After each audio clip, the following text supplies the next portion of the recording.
Ako po ay nagbabalak na pumunta sa Senado.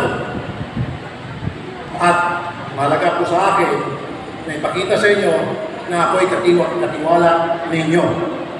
Ngayon pa lamang ako ay nagpapasalamat sapagkat hindi ko na po mabilang ang napakaraming kabitenyo na pumunta po sa aking programa at ipinagkatiwala po nila sa akin, kayo po, ang inyo po mga problema na akin naman po nasolusyonan.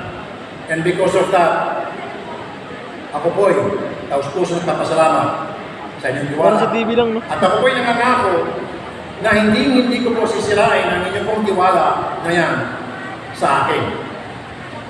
Kanina nga po sa Imus Elementary School, nung pasakay na po ako ng aking sasakyan, meron po humabol na isang nanay. Siya po ay si Solalia Pamintuan.